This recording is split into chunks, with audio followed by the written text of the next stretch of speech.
خب یکی دیگه از برنامه‌های اصلی که توی صفحه اول آیفون وجود داره مپزه، نقشه که خیلی میتونه به درد شما بخوره.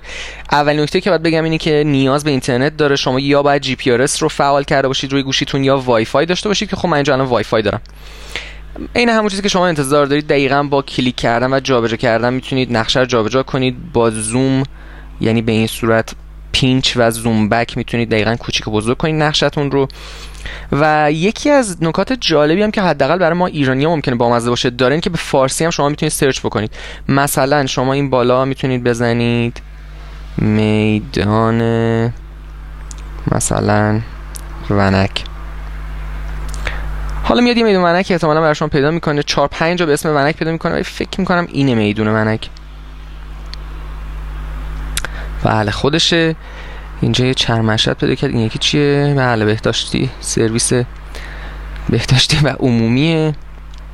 چرا احساس کرد که من تو میدون ونک دنبال توالت عمومی میگردم؟ این دیگه واقعا خدا میدونه.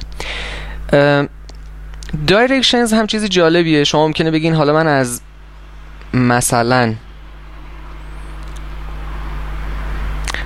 میدانه، البته ولش کن دیگه، ونک رو چیز کنیم دوباره ما رو میفرسته سمت توالت عمومی. از مثلا سعادت آباد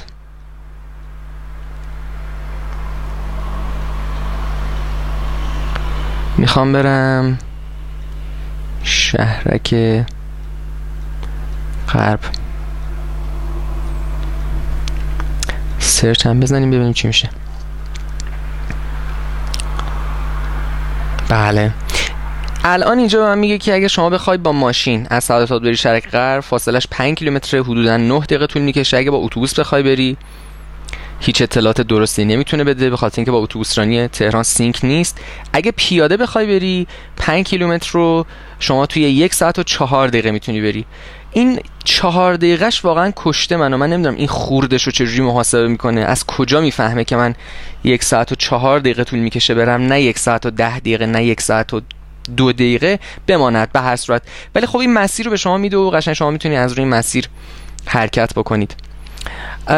یه نکته جالب دیگه هم که داره، مثلا فرض کنین الان من توی این سعادت آباد پاسارگاد اگر بتونم جایی که میخوام پیدا بکنم،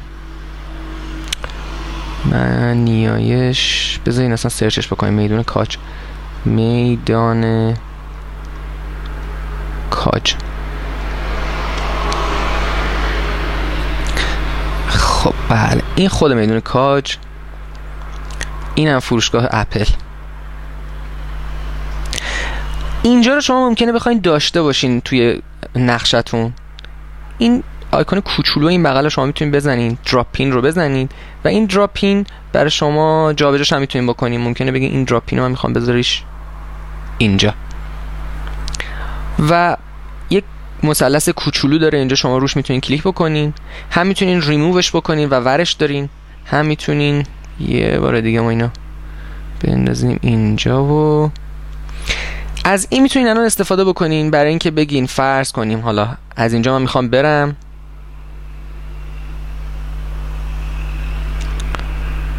از direction from here، از اینجا به مثلا میدان ونک. دقیقا باز یه مسیر به من نشون میده و میگه که از اینجا میتونی بیای تا اینجا.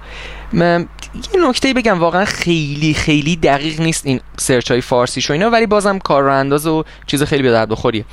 این پایین هم شما 4 جور مختلف میتونین ببینین این جاهایی رو که بهتون نشون میده. مثلا من میام دیگه این نقطه بازی ها اینا رو برم دارم.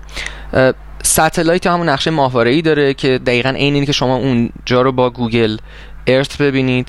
هیبرید داره که ترکیبی از گوگل ارت و نوشته است، یعنی مثلا اون اسمایی رو هم که ما دیدیم اینجا اضافه میکنه که خیلی به درد بخوره. من خودم از این مودش خیلی استفاده میکنم و لیستش مشکل قانونی داره، یعنی این لیگال نوتیسی که شما میبینین کسایی که اینجا خودشون رو لیست کرده باشن توی گوگل دیده میشن، ولی مثل این که خیلی دقیق و درست با نقشه تهران حداقل کار نمیکنه.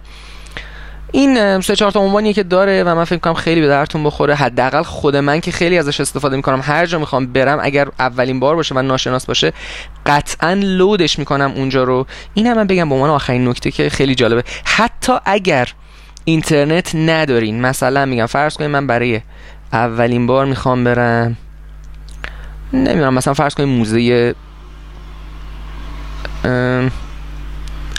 موزه آبگینه، پیداش میکنه. بله موزه آبگینه رو پیدا کرد. این محدوده رو شما اگر لود بکنید توش و بیاید بیرون حتی از اینترنت هم نداشته باشید، دفعه بعدی که این رو باز میکنید این باز توی کشش هست و نیاز به اینترنت حداقل برای لود کردن این تیکه دیگه نداره. خیلی راحت شما میتونید از خود این استفاده بکنید و برید توی اون مقصدی که میخواستید. حداقلش اینه که این محدوده و این حوالی رو دیگه اینجا دارید و یه خورده فکر کنم این قضیه کمک میکنه.